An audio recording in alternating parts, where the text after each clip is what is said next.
compensation in the next.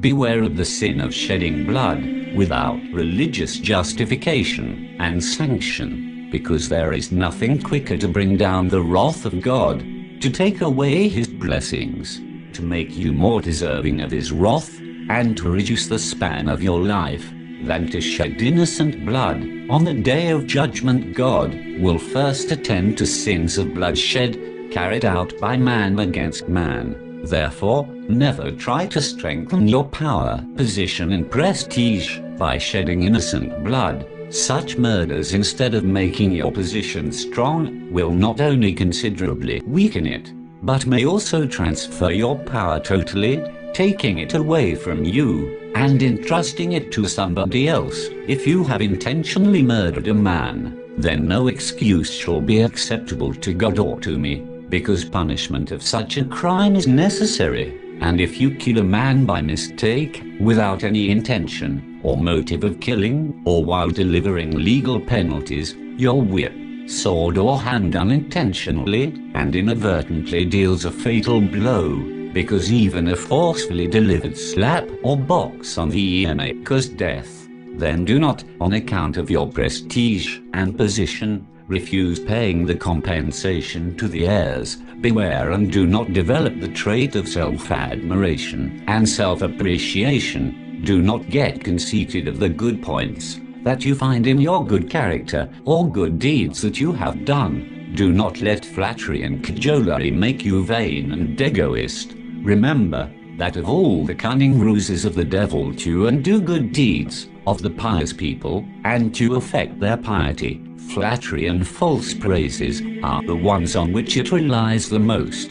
Do not boast of the favors and kindnesses that you have done to your subjects, and do not try to make them realize this. Do not think too much of the good that you have done to them, and do not go back upon the promises made. All these three habits are very ugly features of one's character. The practice of boasting over the favors done undoes the good done. The habit of exaggerating and thinking very highly of our good actions will make us lose the guidance of God, and the habit of breaking one's promises is disliked both by God and by man. The merciful God says,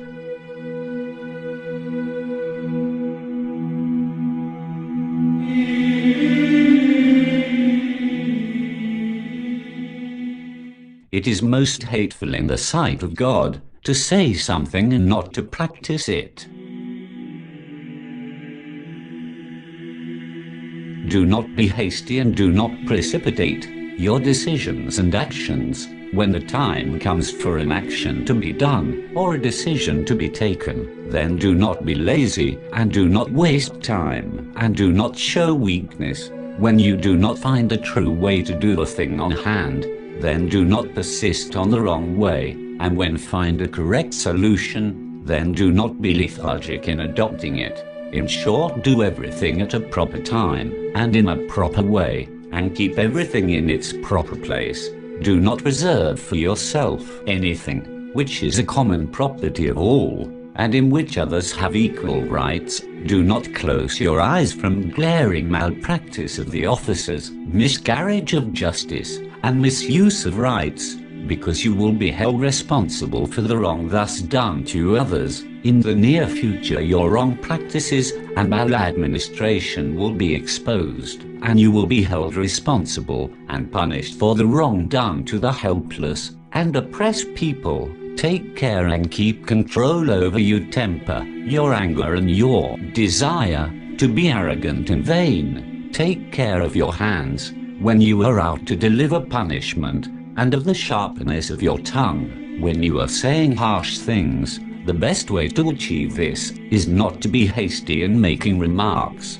and to delay in delivering punishment, so that you may keep your temper under control and are not overexcited. And you cannot achieve this unless you constantly remember that you have to return to God, and unless His fear overcomes every other sentiment. You must always try to remember the good and useful things done in the past, activities of a just and benign regime, good deeds done by it, good laws promulgated, instructions of the Holy Prophet, peace be upon him and his progeny, commands of God given in his holy book, and things that you have seen me doing, or have heard me saying, follow the good actions, and advice found therein. Similarly, follow carefully the pieces of advice contained in these orders. Through them I have tried to teach you all that can be taught about a good regime. I have done my duty towards you, so that you may not go astray, and your mind may not crave for base desires. If it does, then you will have no excuse before God.